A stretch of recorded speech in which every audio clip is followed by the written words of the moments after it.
আমি এই বিষয়টা সবাই জানি যে হায়াতটা রব একদমই সীমিত দিয়েছে, এটা সবাই জানি।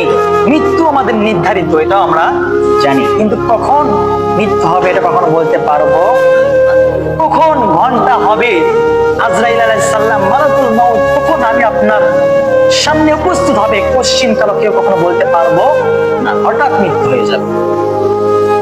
তো এটা আমরা নিশ্চিত মৃত্যু জানি, কিন্তু কখন হবে এটা আমাদের কারো জানা না।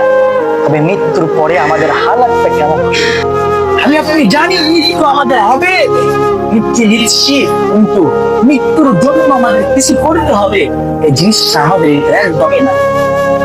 আমি আপনার দুনিয়ার জন্য পাগল হয়ে দুনিয়ার কিছু করতেছি।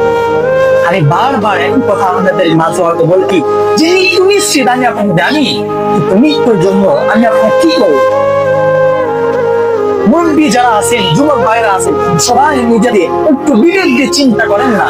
আমি আপনি যত সময় হায়াত পাবো, আমি আপনি বাকি জিন্দগি তারা লেখাপড়া করতেছি, লেখাপড়া করেছি, বাকি জিন্দগি একটা চাকরির মাধ্যমে, একটা ব্যবসার মাধ্যমে সুন্দরভাবে কাটাইতে পারি, কিন্তু মৃত্যুর পরে আনলিমিটেড সময় যার শুরু আছে কোনো শেষ নাই, এই জীবনের জন্য আমি আপনি কি করলাম?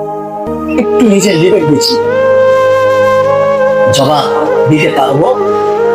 রব যদি প্রশ্ন করে, বান্দা আমি রব তোমাকে এত সুন্দর নিয়ামত দিয়েছি, তোমার কত সুন্দর দুইটা হাত দিয়েছি, কত সুন্দর দুইটা চোখ দিয়েছি দেখার জন্য, আমি অনেক পাও দিয়েছি, কত সুন্দর ভাবে হাঁটতেছো তুমি, কিন্তু এই সুন্দর নিয়ামত পাওয়ার পরে আমি রবের জন্য তোমরা কি করলাম, কি করেছি দুনিয়াতে আসাতে? নিজে ভাবেন, জবাব আমি আপনি